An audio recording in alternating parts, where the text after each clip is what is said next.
This is One on One.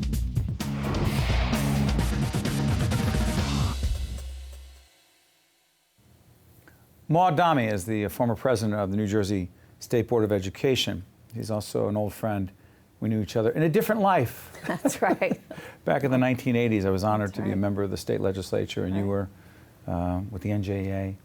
You were part of the Board of Education. On the State Board of Education. Board of Education, yeah. And we were talking about education issues, and we are doing this in cooperation with our partners with the NJEA. Classroom Close-Up, you're about to see a video of the work that Maud is involved in. You're also a Holocaust survivor, which is the connection to this piece. And Maud and I, while we knew each other for a long time, I actually never knew this part of your story as a Holocaust survivor. Set this up real quick for us, what we're about to see. This video, that the Classroom Close-Up video, talks about the work that you're doing in educating people? No, it's about a trip that I take every year, that I lead. Is this to Berlin and Prague?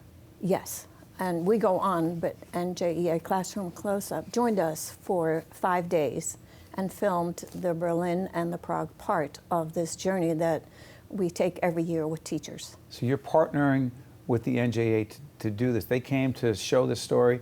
You're out there trying to educate people on the Holocaust, so we never forget. Maud Dahme is an extraordinary person, born in the Netherlands, and was one of the Dutch hidden children who survived the Holocaust. She came to the United States at the age of 14, and she's been a giant in the field of education for many years, but you'll see why she's a giant here from our partners, the NJEA, looking at Classroom Close-Up right now. I think it'll be a wonderful experience. I know we don't all know each other. It's just amazing every year to see these groups just bond. Maud Dahme recently invited this group of New Jersey educators to her home. She's preparing them for a seminar where they'll visit several Holocaust sites throughout Europe. I can see the impact it has on teachers. Maud has hosted this trip for over 10 years. Teachers teach it. They read up about it. They've seen films. They've had survivors in their classroom, but they have never actually been there to walk and smell and feel these camps. 120 were here in this cell, and this cell was Jewish cell, so were only the Jewish prisoners here. We can imagine. They had numbers, because this was also, they went out and worked, a labor camp, and also really was a transit camp. You came in, and you were shipped out. This trip provides educators with an unforgettable experience, and for Maud, it's also a personal one. She's a Holocaust survivor. It took me a long time to come to terms and be able to talk about it, and most of my family perished in Poland. So then I started speaking about it, and then I realized how important it is to share, as a survivor, my story with students. Maud and her younger sister were born in Holland, but at age 6, her parents, with the help of the Dutch underground, sent both girls to live with a Christian family in a safe house. After the war, they were reunited with their parents, and by 1950, the family moved to New York City. Maud's story is chronicled in the 2006 PBS documentary, The Hidden Child. There were so many Jews, hidden adults as well as children. Through that whole Maud has been featured numerous times on Classroom Close-Up and continues to visit classrooms to share her story. They felt at the risk of their own lives, they would save us. Although she's not a teacher, Maud was a longtime member of the New Jersey State Board of Education and has always been an avid supporter of Holocaust education. I think then the teacher going back to the classroom, it's just amazing from what I hear from them, how that has impacted them and how that has helped them in really understanding it much, much more, and of course teaching to their students. They're the ones who really benefit from it too. It's overwhelming. You know, you come in with a certain idea, you read about things, you see pictures, but when you get here and you see it firsthand, it becomes real. And that's what I want to take back to the classroom as well, is to hopefully make it more real for my students. What will become of all the memories? Are they to scatter with the dust in the breeze? But one thought gives me comfort. It's all I have left. I know that God and the children, they won't forget. We won't forget. Please don't forget.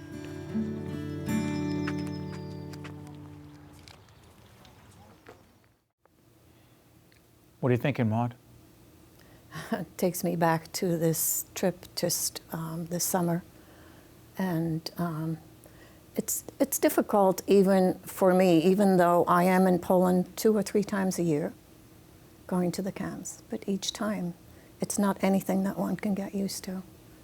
But it was just wonderful to see the group, to be able to see and to feel the camps. And I think everyone, we really don't know each other. This year there were 32 teachers, but we bond and we're family when we come back. And we have shared so many memories. We have laughed, we have cried. And everyone is a changed person once they come back after having done this journey. How are they better teachers? Because I think they understand it. I mean, most teachers will have films and they have survivors in their classroom and all that, but to actually be there and to touch it and to feel it and to smell it, I think makes such an impression on them that they never forget. And I think, and then they're able to go into the classroom and really share this experience with their students. What do you think it's done for those children? It's amazing because I get many letters after I speak from students. I'm sure. And I can tell by the letters they write that I've reached them. So it's sometimes it's a little comical too, because one particular teacher actually had a plan on the first paragraph thanking me, second paragraph what they learned from me, and third paragraph how they're going to use this knowledge. And it was very moving to see in how many ways they would use this knowledge. And then also, of course, one little boy wrote, "Now I don't like my brother, but I'm going to be very nice to him from now on." So you have those two. You know, I can't imagine what it must be like for you on 2 levels. One, as you talk about what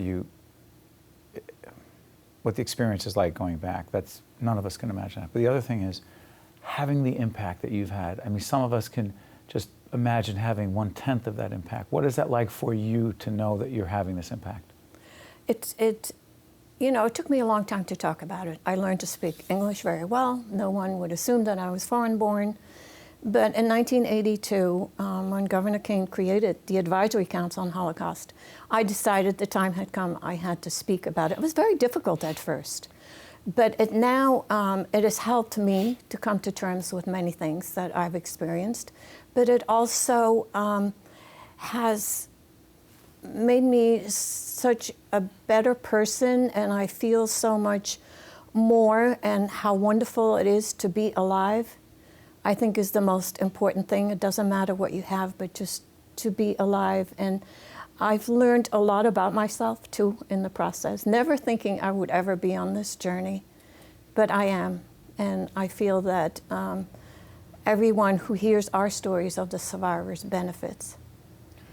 Well, you know, it's one thing to know you back in the day in the legislature while you're lobbying for certain issues and talking about education, but it's a very different thing to see you now and to know the impact you're having on teachers and children, and now everyone watching on public television. We thank our partners at the NJEA and this great series, Classroom Close-Up.